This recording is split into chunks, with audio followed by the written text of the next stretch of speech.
हाँ जी, लीलाधर भाई जी। प्रणाम। नमस्ते। प्रणाम प्रभु जी। हाँ जी, प्रणाम। आप कुछ आज बताएं, पूछें।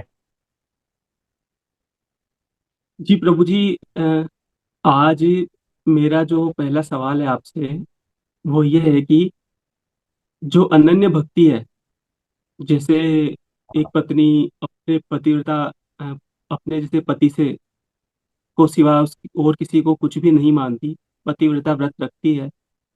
वैसे प्रभु हाँ जी, जैसे जीवन में भीषण दुख, अपमान या प्रतिकूलता आए, तब भी भगवान के हाँ प्रति जीव का भाव रत्ती भर भी कम न हो और वो हाँ। उसे भगवान की मर्जी मानकर स्वीकार करे। ऐसी अवस्था कैसे प्राप्त होती है? देखो, एक निष्ठ भक्ति से होती है। यानी जो समझदारी है ना, उससे ये होता है कि समझदारी क्या, कि केवल करता हरता एकमात्र परमात्मा है, और जिसके मैं शरण में हूँ। और यहाँ पर कोई ऐसी सत्ता नहीं है कि जो मेरा कुछ भला कर सके और बिगाड़ सके।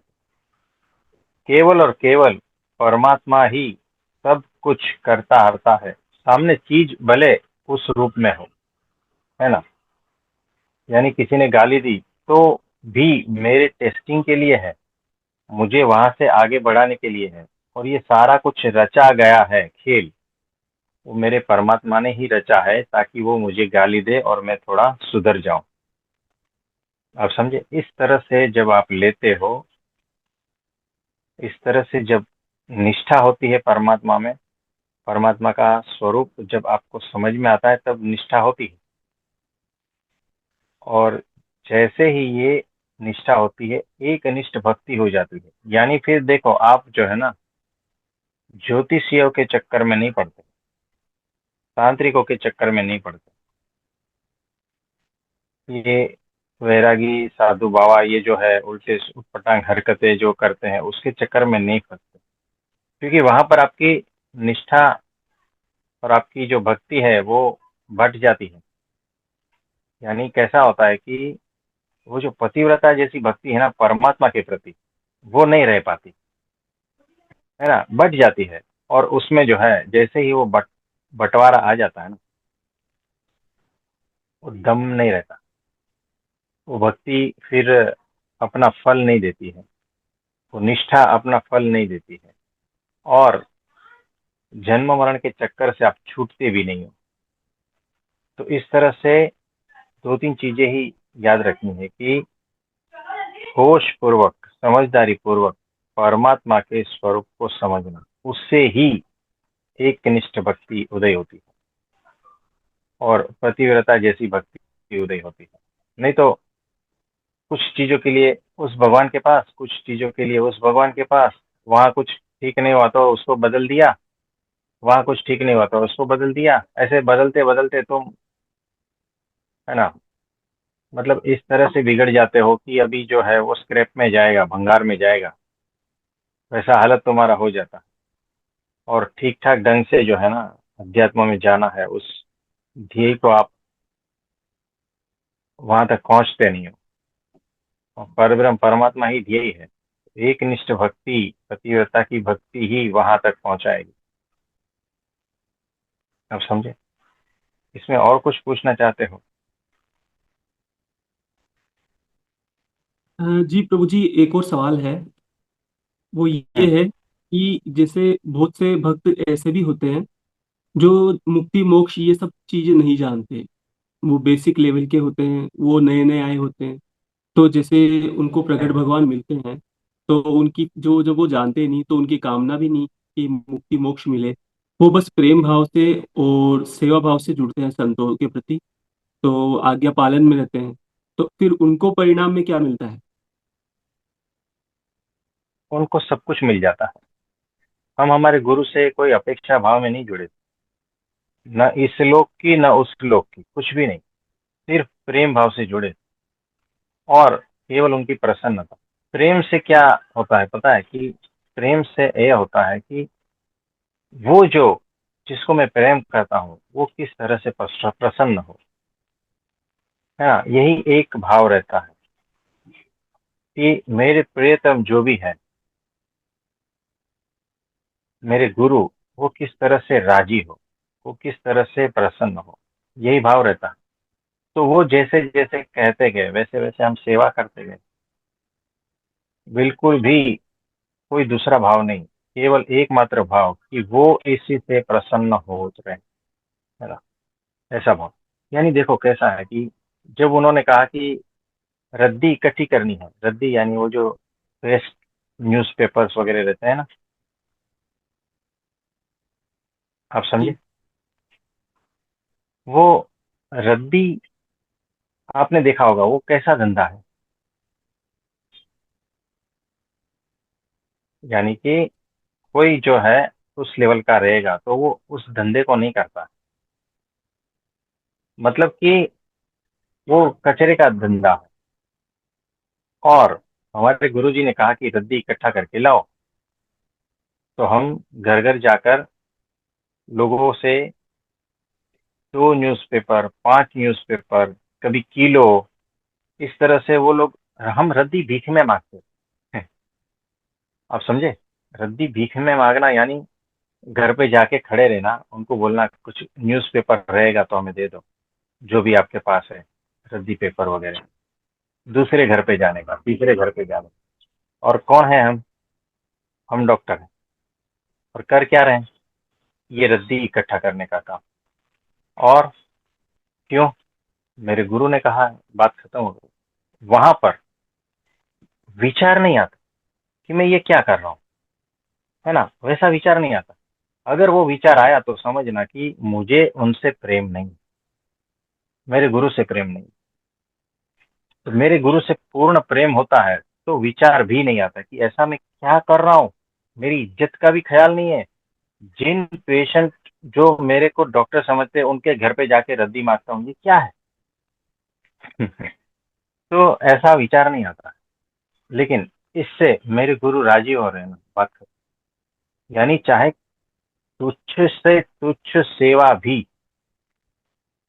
कैसी भी सेवा हो, जहां इज्जत भी दाव पे लगी है ना, आपका जान भी दाव पे लगा, सब कुछ, हमने ऐसी भी सेवा की, है ना। तो जहाँ इज्जत भी दाव पे लगी, जान भी दाव पे लगी है, और आपकी सारी प्रॉपर्टी दाव पे लगी, आपका सारा इमेज जो भी है, यानी जो भी सब कुछ, इस लोक का सब कुछ दाव पे लगा। और यानी कि अब जाए तो जाए, क्या फर्क पड़ता है, मेरे गुरु राजी है ना, बात खत्म। इस तरह से जब निष्ठा होती है, इस तरह से जब प्रेम होता है, तभी बात बनती है।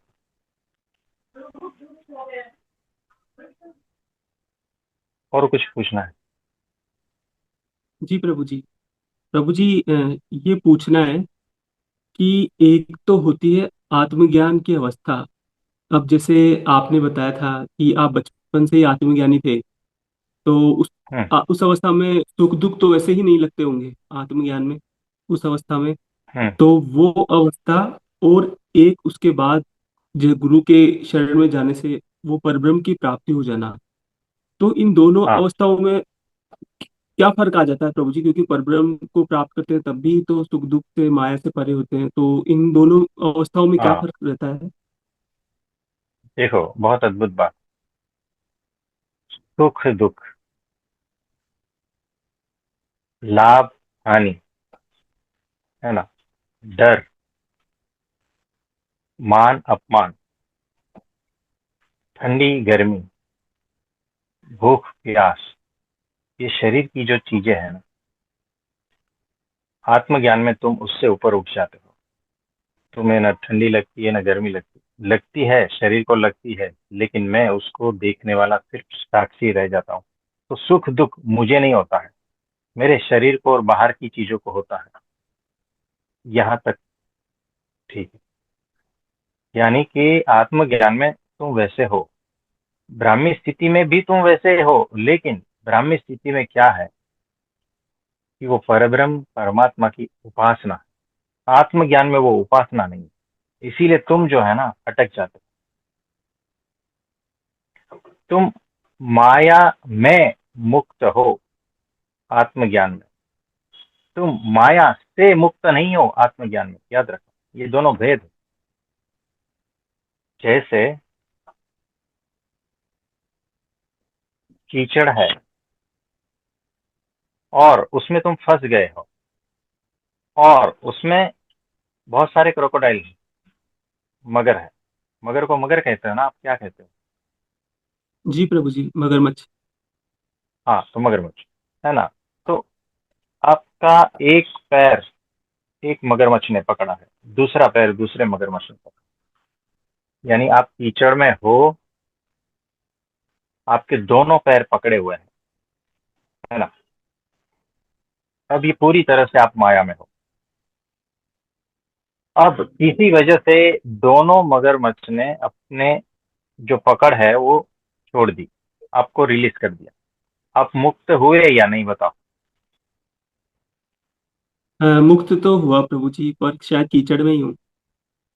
हाँ, देखो, मुक्त हुआ लेकिन हो कीचड़ में। वैसे ही आत्मज्ञानी जो है ना, मुक्त तो हुआ है लेकिन है कीचड़ में। वो कभी भी वापिस दूसरे कोई मगरमच्छ आके उसको पकड़ लेंगे। ये चांसेस है क्या, नहीं, बताओ? जी जी प्रभु जी। है ना। तो कीचड़ में मुक्ति हुई है, कीचड़ से मुक्ति नहीं हुई है। तो आत्मज्ञान में कीचड़ में मुक्ति, कभी भी वापिस फंस सकता है वो, है ना। और वो जो ब्राह्मी स्थिति है, जब परब्रह्म परमात्मा की उपासना होती है, वो उपासना की वजह से तुम कीचड़ से भी मुक्त हो जाते हो। यानी अब तो कोई चांस ही नहीं है मगरमच्छ को पकड़ने का, ना कीचड़ में जाने का कोई चांस, क्योंकि आपकी जो कोटिंग है ना, वो पूरी अक्षर ब्रह्म ने कर दी हुई है। फिर आप कीचड़ में डाले जाते हो ना, वो कोटिंग करके, तो कीचड़ न आपको छूता है और न ही आपको मगरमच्छ छू पाता है। आप उतने मुक्त रहते हो। आप समझे? तो ये दोनों भेद है, इसको ठीक से जी समझ प्रभु लेना, जी। है ना। तो समझ में आ रहा है ना। जी प्रभु जी। तो उपासना आवश्यक है ब्राह्मी स्थिति के लिए, है ना। आप समझे? और ये जो सारी जी डिटेल बातें जो है वो 1 to 1 जब कोई पात्र रहेगा हम उसको समझा देंगे, ठीक है ना। हाँ जी, और कुछ पूछना जी चाहते प्रभु हैं? जी। हाँ प्रभु जी, जैसे आपने एक बार बताया था कि जब आप पहली बार प्रमुख स्वामी जी से मिले थे, तो कैसे अ, आपको कुछ जैसे दृश्य दिखाई दिए थे और कुछ बहुत अच्छा अद्भुत अनुभव हुआ था आपको, और आपको जैसे परब्रह्म की प्राप्ति हुई थी। तो मैं ये पूछना चाह रहा था प्रभु जी कि एकदम से प्रभु जी परब्रह्म की प्राप्ति हुई, या धीरे धीरे आपको प्राप्ति हुई? देखो, हम परब्रह्म को और ये सब कुछ नहीं जानते। हम सिर्फ और सिर्फ जो सामने बैठे हैं, हमारे गुरु जी, बस उसी में ही लिंक। उससे आगे क्या है हमें पता नहीं, है ना। और ऐसा भीतर से उठता भी नहीं था कि उसके आगे क्या है, बस। यानी ये जो गुरु है वो मिल गए हैं, उसी में ही सारा कुछ मुझे मिल गया है, बात खत्म हो गई। यानी परमाणु परमाणु पूरी तरह से तृप्त हो गए हैं। इससे आगे क्या है, मैं क्या क्या करूं जान के? कुछ नहीं। यानी जब पूर्ण रूप से तृप्ति हो गई है तो फिर आगे जाने का सवाल ही नहीं, सब कुछ यहाँ ही मिल गया है। परब्रह्म परमात्मा जो भी कह लो, मुझे नाम भी नहीं पता, जो भी है वो सारा कुछ मेरे गुरु रूप में ही मिल गया, उसी में ही भगवान मिल गए, तो बात खत्म हो गई। फिर न कोई संशय रहा, न कोई प्रश्न रहे, न कोई आगे जानने की जिज्ञासा रही, कुछ भी नहीं रहा, कुछ भी नहीं रहा, है ना। तो जब हम मिले थे पहली बार, और उन्होंने मुझे यहाँ पर टच किया, बस थोड़ा सा, है ना, इस तरह से जरा सा उंगलियों से ही सिर्फ टच किया, और वो टच से ही पूरा यानी दिव्य रूप हो जाते हो आप, वहां से हटके पूरा अलग हो जाते हो। यानी जैसे जादू होता है ना, वो जादू की छड़ी पत्थर को छूती है और उसमें से डायमंड बन जाता है या सोना बन जाता है, पूरा स्वरूप चेंज हो जाता है। यानी पत्थर के मॉलिक्यूल्स डायमंड में कन्वर्ट हो जाते हैं। सोचो, पूरा पूरा चेंज हो जाता है। वैसे ही यहाँ टच करने से ये सारा कुछ उस तरह से बदल गया। मतलब कि अनंत जन्मों से जो था ना, वो सारा कुछ एक झटके में, एक सेकंड में बदल गया। सोचो, इस तरह से होता है। पूरी दिव्यता छा जाती है, पूरा पूरा जो है ना ऐसा भरा भरा रहता है। और मानो आप 1-2 फुट जो है ना जमीन से ऊपर चल रहे हो ऐसा लगता है। और सामने जो रहता है ना, वो सारा दिव्य दिव्य लगने लगता है। भीतर अनंत आनंद भरा रहता है। बहुत ही अद्भुत स्थिति है। विचार शून्य हो जाता है और ऐसे कुछ नशा हो जाता है ना, बस उसी में ही आप खोए रहते हैं। इस टाइप की ऐसा अनुभूति होती है। यानी सिर्फ जी। स्पर्श मात्र, वो तो स्पर्श कहे, लेकिन दृष्टि मात्र से भी होता है ये। आप किस तरह से पात्र हो ना, उस हिसाब से सारा कुछ होता है ना। नहीं तो कोई जो है उसको इतना भी छुए फर्क ही नहीं पड़ता है, ऐसा होता है। तो यहाँ पर दोनों साइड जो है ना, वो तालमेल और वो फ्रीक्वेंसी और जो भी कुछ कहे हो जाता है। हम तो पूरे खाली खाली गए थे, कुछ नहीं, सिर्फ प्रेम से खींचे खींचे गए थे, है ना। और पूर्णता पूर्णता पूर्णता कर दी। कुछ नहीं चाहिए था हमें, कुछ नहीं चाहिए। सिर्फ उनके पास रहने को मिले, भले 5 सेकंड के लिए। उनके नजदीक से दर्शन हो जाए, भले 5 सेकंड के लिए। बस उतना ही चाहते थे हम, और कुछ नहीं चाहते लाइफ में। और कोई भी मांग नहीं थी, याद रखना। कोई भी इच्छाएं, कामनाएं, कुछ भी नहीं था। एकमात्र परमात्मा का नजदीक से दर्शन हो जाए, बस यही भाव, यही विचार, और कोई विचार नहीं। और वो जिस दिन मिल जाते हैं ना, फिर बात बन गई। फिर तो जो है उनके ही प्रेम में रंगे रहते हो 24 घंटे। और वो जो बोलते हैं, वो जो आज्ञा करते हैं, उसी को ही साधना बना लिया। जो भी करना है सारा कुछ वही, उनके वचन साधना, उनका वचन पालन, आज्ञा जो भी है, वही मेरे लिए सब कुछ है। उसको प्रेम कहो, भक्ति कहो, आरती कहो, साधना कहो, पूजा कहो, सब कुछ। मेरे गुरु का वचन, वही मेरे लिए सब कुछ आ गया। सारे तीर्थ वहीं समा गए, और कोई तीर्थों की जरूरत नहीं। सारे मंदिर उसी में समा गए, और कोई मंदिर की जरूरत नहीं। सब मूर्तियां उसी में, और कोई मूर्ति की जरूरत नहीं। आप समझे। इस तरह से जुड़ना है, एक निष्ठ भक्ति, इतने एक निष्ठ प्रेम से जुड़ना है, और सब कुछ हो जाएगा। अपेक्षा कुछ नहीं कि ये स्थिति चाहिए, वो स्थिति चाहिए। अपेक्षा रहित जाना, गुरु के पास जब भी जाते हो अपेक्षा रहित जाना, पूरा खाली होकर जाना, घुसा भर के मत जाना, है ना। नहीं तो कुछ नहीं पाओगे। आप जैसे जाओगे वैसा पालोगे। याद रखें, सत्पुरुष ट्रांसपेरेंट है, आर पार है। आप जैसे जाते हो वैसा पा लेते हो। ये अद्भुत बात है।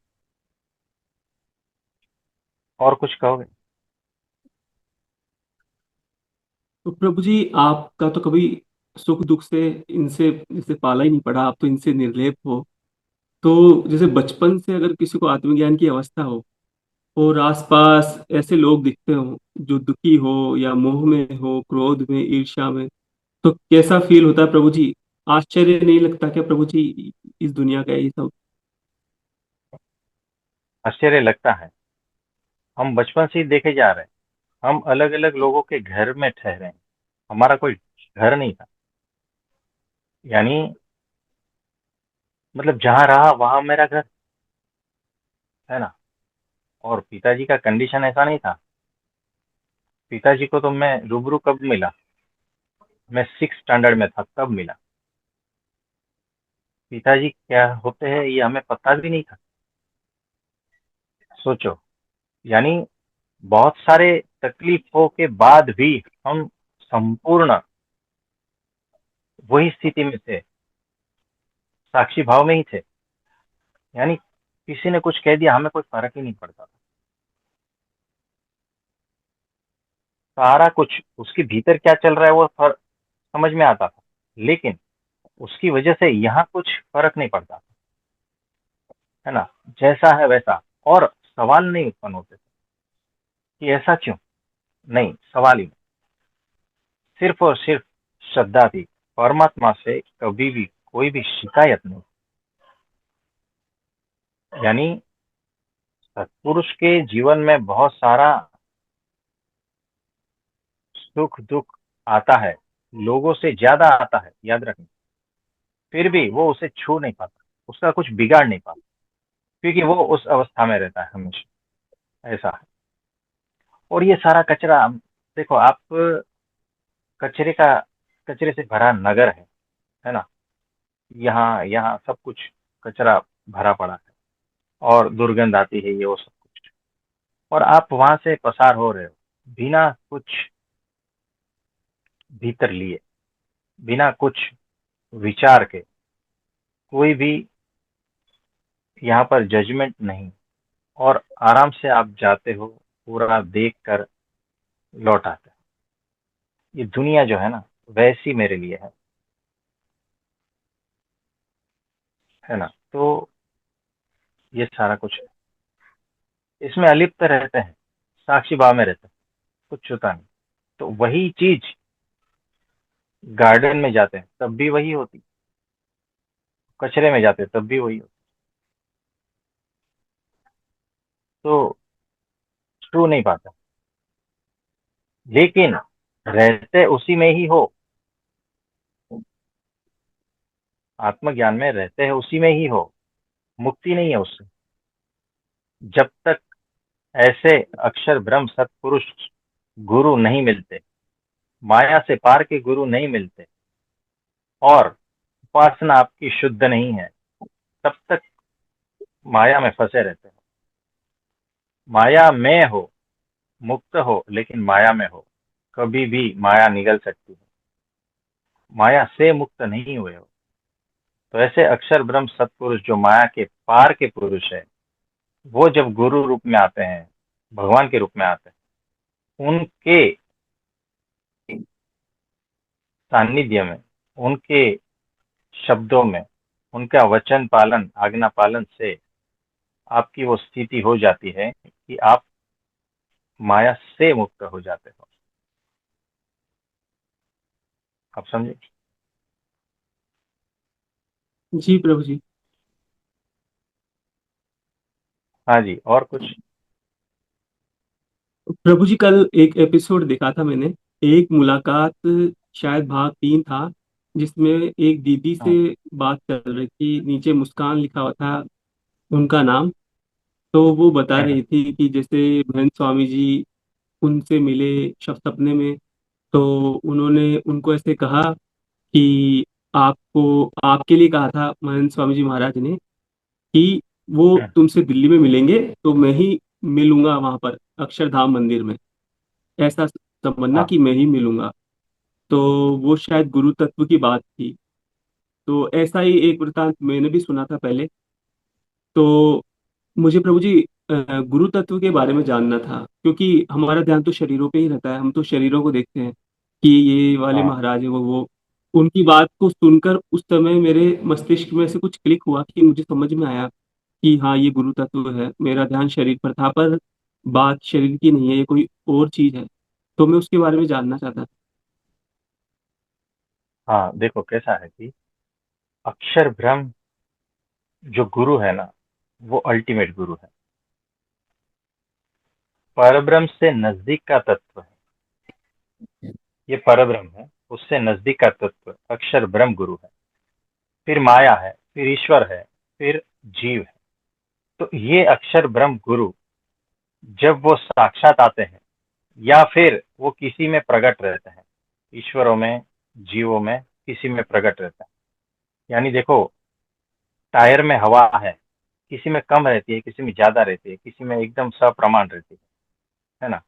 ऐसा ही होता है। वैसे ही जो हवा वो मूल तत्व है, वैसे ही अक्षर ब्रह्म गुरु वो मूल तत्व है।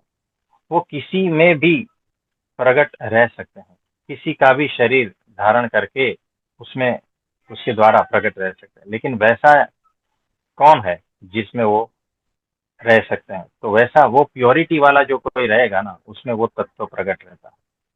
तो आप जब जुड़ते हो तो शरीर से थोड़ी जुड़ते हो, उसके भीतर के जो तत्व है, जो गुणातीत तत्व है, जो निर्गुण तत्व है, गुणों से पार का तत्व है, उससे जुड़ते हो ना। मुझे बताओ, ये जो मेरा फेस है, अगर इसको मैं प्लास्टिक सर्जरी करके कुछ बदल दूं, तो आप मुझे नहीं पहचान पाओगे, लेकिन आवाज जो है वो वही रहेगी, आवाज से पहचान पाओगे, है ना। तो ऐसा जो मूलभूत तत्व है वो एक ही रहेगा। आपको पहचान नहीं है, इसीलिए आप पहचान नहीं पाओगे, लेकिन धीरे धीरे जैसे जैसे उस तत्व को पहचानते जाओगे, आपको पता चलेगा कि ये तत्व यहाँ पर मौजूद है अभी। हाँ, तो वो पात्रता आएगी। और वहां से प्रार्थना करते हैं कि सबको वो पात्रता उपलब्ध हो। और सबको मेरा नमस्ते, प्रणाम। प्रणाम प्रभु जी, प्रणाम। हाँ जी, प्रणाम। ठीक है।